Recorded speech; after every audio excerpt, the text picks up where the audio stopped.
Day 3 of tensions in West Asia. Iran struck on Sunday. Israel is yet to make its move. It's not clear when they will strike, but there are indications on where they will strike. Iran's nuclear facilities. They could be on Israel's radar, says who? The IAEA, the International Atomic Energy Agency. They're the global nuclear watchdog. And they say Israel should exercise, quote unquote, extreme restraint.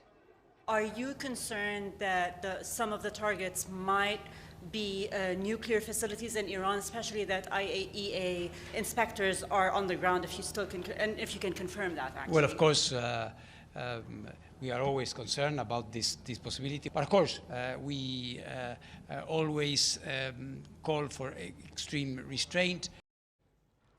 But Israel is not thinking restraint. It's toying with the other R word, retaliation. Despite the global appeals for de-escalation, Israel remains on the war path, intent to launch a counterattack, most likely on Iranian nuclear sites. They've been on Israel's target for years now. Israel insists that Iran is making nuclear weapons, and Tehran denies it. It has signed deals and suffered sanctions over this. In recent years, it has also ramped up uranium production. Reports say it could be weeks away. Iran could be weeks away from making weapons-grade uranium, so a strike by Israel would hurt. It would undo a lot of the progress and set back Iran's nuclear program. It's a clear vulnerability, and this is what makes the proposition tempting for Israel. But the mission won't be easy. Striking Iranian nuclear sites is not a straightforward mission. These facilities have been targeted in the past, and repeatedly so. So Iran has bolstered its defenses. For example, in the facility of Natanz. This is around 200 kilometers south of Tehran. Natanz is one of Iran's biggest nuclear facilities, also a high-value target for Israel. In 2021, this facility was sabotaged. Natanz lost its power supply. Iran saw this as an attack and boosted defenses after that. It built a new facility near the old complex. Now, this new site is buried underground. It is surrounded by mountains, so it also gets natural protection against missile strikes. Experts have looked at this site from all angles, and they say that even American bombs cannot penetrate this new facility. Now, most weapons in the Israeli arsenal are American, so a direct attack on Natanz will be operationally risky. What are the other options? As of 2021, Iran had 5 enrichment plants: Arak, Fordo, Isfahan, Bushehr, and of course Natanz. So on the list of high-value targets, these locations will feature on the top.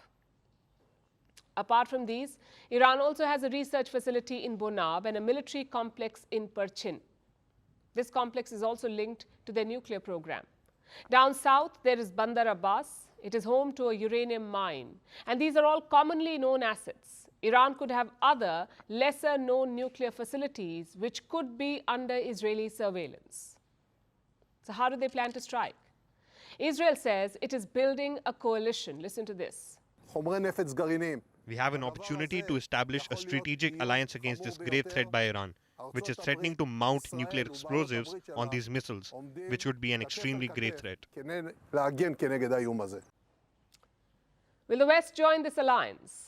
As of today, unlikely. Joe Biden has made it quite clear. He's been speaking to Netanyahu and delivering the same message. The U.S. won't take part in any retaliatory strike. That is America's position. And without America's support, Israel will have a hard time convincing other Western nations. So this strategic alliance may be a non-starter. Israel may have to go it alone. Their war cabinet has been meeting every day since the Iranian attack, and they're yet to take a call. As for Prime Minister Netanyahu, he's offering little beyond rhetoric.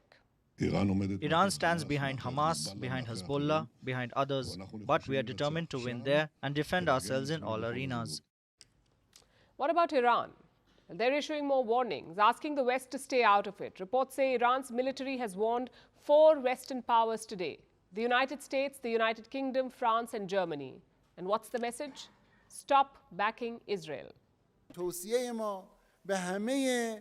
Our advice to all supporters of the Zionist regime is to appreciate the value of Iran's responsible and proportionate action instead of choosing inappropriate words about Iran.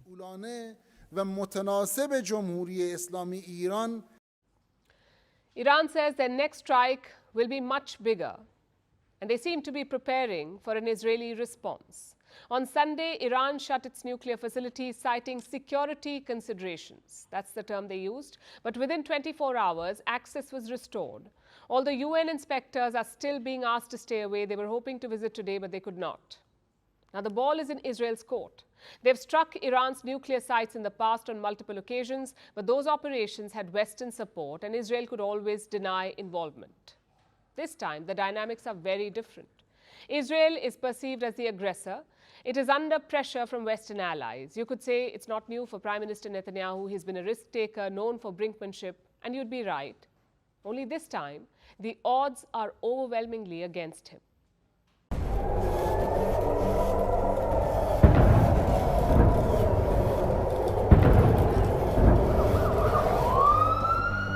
Iran has launched a direct attack from Iranian soil towards the state of Israel.